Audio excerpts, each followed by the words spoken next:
트럼프 대통령의 별명이 타코입니다. 트럼프는 늘 겁을 먹고 뒤로 물러난다라는 뜻인데요. 별명에서 알 수 있듯이 그는 한번 말을 내뱉고 상황을 살펴보게 됩니다. 상대방이 거세게 반대하고 저항하면 뒤로 물러나고 상대방이 조금 받아들이거나 약하게 나오면 더 거칠게 몰아붙이는 방식입니다. 세계 최강대국의 지도자이지만 이제 트럼프의 말은 너무나 가벼워서 누구도 그의 말을 신뢰하지 않습니다. 그가 말을 하면 의심과 온갖 억측이 난무하는 것이 지금의 현실이고 또한 미국의 모습인 것입니다. 지난했던 가나안 정복 전쟁과 그 결과에 따른 농공행상, 즉 땅을 분배하는 모든 일이 끝났습니다. 치열했던 전투도 끝나고 분배의 기쁨과 즐거움도 이제 끝났습니다. 이제는 일상으로 돌아갈 때가 되었습니다. 분배받은 땅에서 각자의 삶의 터전을 일구고 하나님께서 허락하신 그 복을 누리며 살 시간이 된 것입니다. 1절 말씀해 보시면 그때의 여호수아가 루벤 사람과 갓 사람과 므낫세 반 지파를 불렀다라고 말합니다. 이제 정복 전쟁도 끝났으니까 집으로 돌아갈 시간이 되었다라는 것을 이 세 지파에게 말하는 것입니다. 이제는 너희 하나님 여호와께서 이미 말씀하신 대로 너희 형제에게 안식을 주었으니 그런즉 이제 너희는 여호와의 종 모세가 요단 저쪽에서 너희에게 준 소유지로 가서 너희의 장막으로 돌아가라고 말하고 있습니다. 루벤, 갓, 므낫셋 이 세 지파는 먼저 요단 동쪽을 분배받았습니다.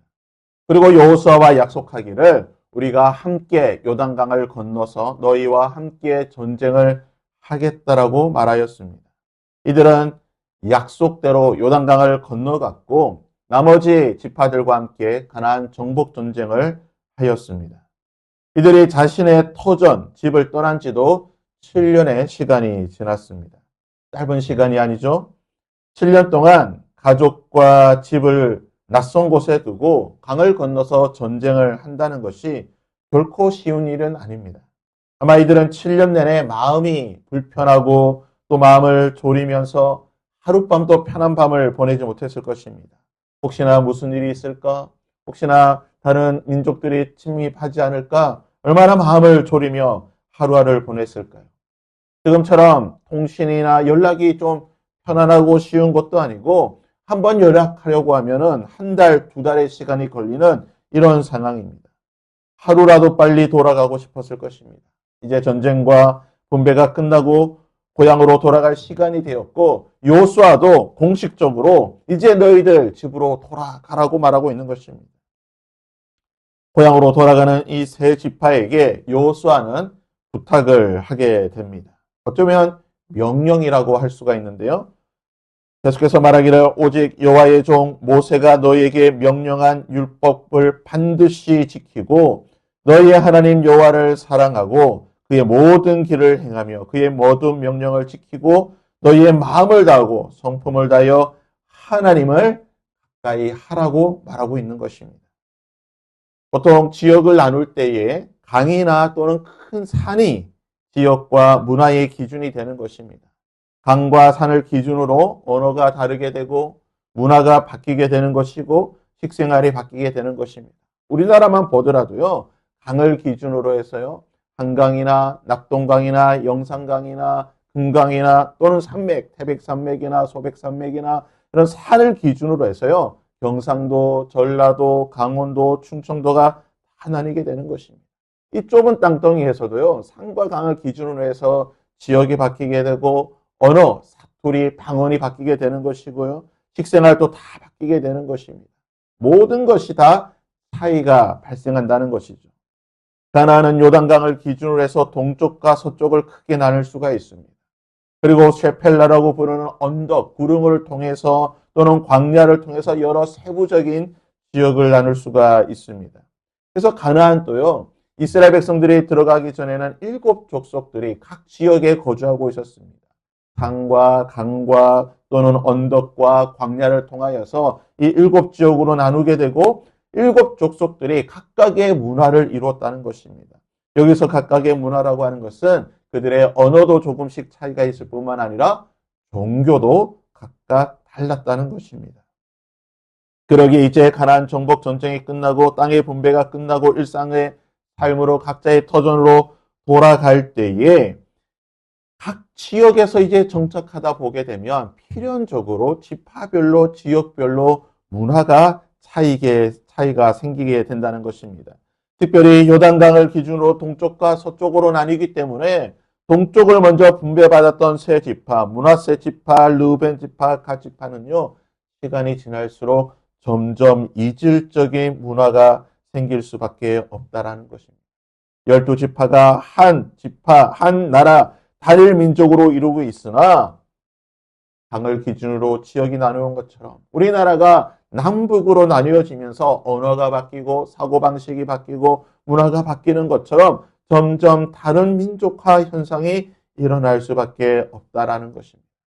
그러게 여호수아는요, 민족의 정체성을 지키는 것이 이제 가장 중요한 일이다. 우리가 정체성, 단일성을 지켜야 되는데 이것을 지키는 일에 가장 효과적인 것이 무엇이냐? 바로 하나의 종교를 가지는 것입니다.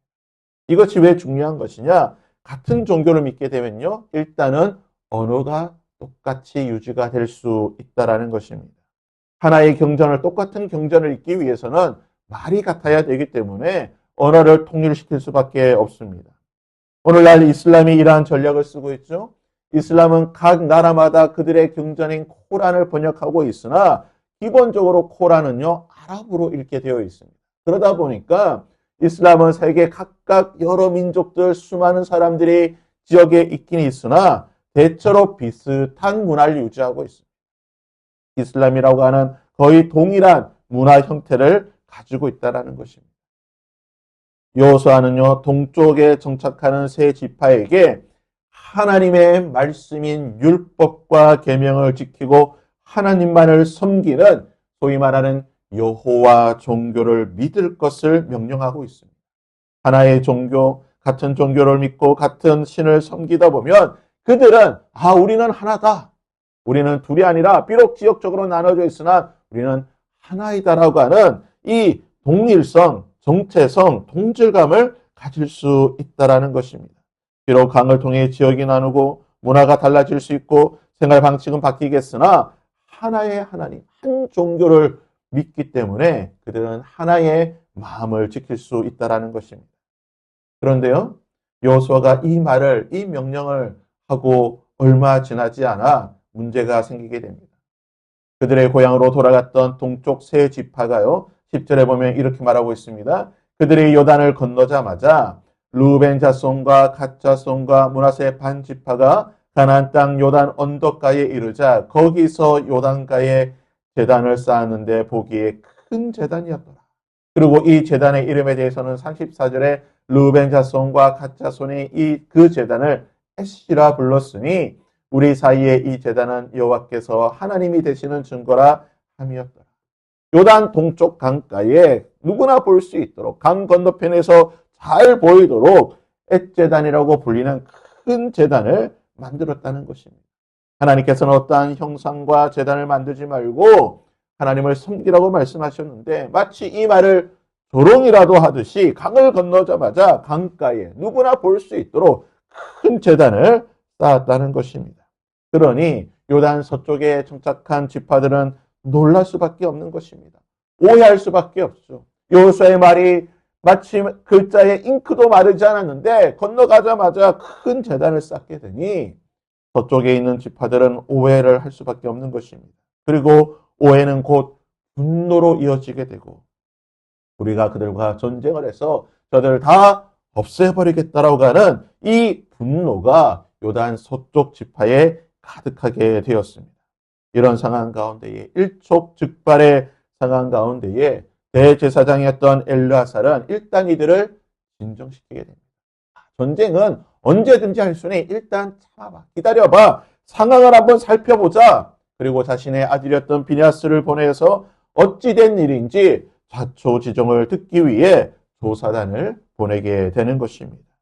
조사단이 요단 동쪽 지파 세 군데 가서 본 것이 무엇입니까? 그들은 이렇게 말합니다. 우리가 목적이 있어서 주의하고 이같이 하였노라. 우리가 생각해 보니까 9일에 너희의 자손이 우리 자손에게 말하여 이르기를 너희가 이스라엘 하나님 여호와와 무슨 상관이 있느냐? 너희가 우리와 말도 좀 다르고 생활 방식도 다르고 모든 것이 다른데 너희와 우리가 무슨 관계가 있느냐? 우리는 이제 너희와 아무런 관계가 없다.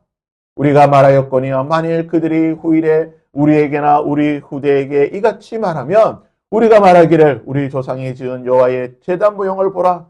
이는 번제를 위한 것도 아니요 다른 제사를 위한 것도 아니라 오직 우리와 너희 사이에 증거만 되게 할 뿐이라. 우리가 비록 너희와 먹는 것도 다르고 옷을 입는 것도 다르고 또 여러 가지 말도 조금 다르고 다르겠지만 봐라. 이 제단이 너희에게 있는 제단이나 이 제단이나 똑같지 않느냐? 우리가 비록 생활 방식이 다르다 할지라도 우리는 같은 하나님을 섬기지 않느냐? 우리는 한 민족이다. 우리는 한 하나님을 섬기는 자들이다. 이들은 지혜로운 대처와 지혜로운 답변으로 이 오해를 다 풀게 되는 것입니다. 오해를 종식시키고 그들의 하나성을 지키기 위해 그들의 지혜로운 이 방식들을 잘 설명하고 있다는 것입니다. 사랑하는 여러분, 우리는 때때로 여러 오해로 인해서 우리 자신이 억울한 일을 당하기도 합니다. 다른 사람들이 나의 말을 오해해서 참 억울할 때가 얼마나 많습니까? 또 반대로 우리는 다른 사람의 말을 오해해서 그 사람에게 때로는 분노하기도 하고 때로는 관계가 서먹해지기도 하는 그런 일들을 겪게 된다는 것입니다. 이럴 때 우리에게 필요한 것이 무엇일까요? 잠시 시간을 가지는 것입니다. 잠시 우리의 생각들을 내려놓고 잠시 시간을 가지는 것입니다. 냉정하게 생각하고 판단할 수 있는 시간을 가지는 것입니다. 이스라엘이 했던 것처럼 그들이 오해한 대로 급하게 일어나서 전쟁을 했다고 한다면 그들에게는 큰 아픔과 고통이 있었을 것입니다. 그러나 잠시 내려놓고 요단 동쪽에서 서쪽에서 동쪽까지 건너가는데 그 시간, 그들을 만나는데 시간, 아마 한 달 이상의 시간이 소요됐을 거예요. 한 달이든 두 달이든 오해를 종식시키기 위해, 오해를 풀기 위해 잠시 멈춰놓고 충분한 대화를 통해서 그들의 상황을 살펴보고 충분한 대화 소통을 통해서 이 모든 오해를 풀게 될 수 있었다는 것입니다. 우리에게 필요한 것이 바로 이러한 지혜인 줄 믿습니다. 때로는 잠시 멈추고 상대방의 이야기를 충분히 들어주는 것, 이러한 시간이 필요한 것입니다. 때로는 나의 이 상황들을 지혜롭게 잘 설명할 수 있는 지혜가 필요하다는 것입니다. 바라기는요, 우리의 관계 속에서 이러한 지혜가 있기를 바랍니다. 할 수만 있으면 오해하지 않으면 좋겠지만 관계라는 것이 그렇지 않지 않습니까? 오해할 수 있고 또 얼마든지 오해를 받을 수 있을 것입니다. 그럴 때 성령께서 주시는 이러한 지혜가 그리고 이러한 여유로움이 우리 가운데 있기를 바랍니다. 그래서 우리의 모든 오해가 잘 종식되고 풀려서 우리의 하나됨, 예수 그리스도 안에서 형제됨을 잘 지키고 사랑할 수 있는 저와 여러분이 될 수 있기를 주님의 이름으로